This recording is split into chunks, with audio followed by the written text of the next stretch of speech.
Всем привет, любителям кино на диване. Продолжаем смотреть фильмы. Всем спасибо за поддержку. Обязательно подпишитесь и будете знать о фильмах, которые появляются в интернете. Сегодня хочу вам рассказать об ирландском фильме ужасов 2026 года. Называется «Хокум».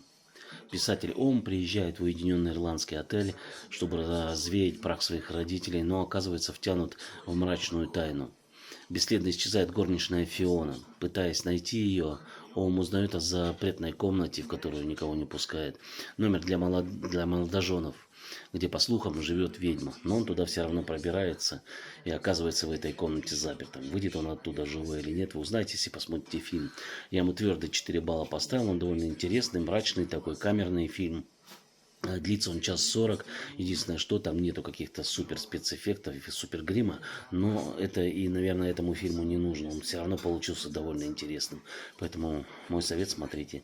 Спасибо за поддержку и побольше нам хорошего кино.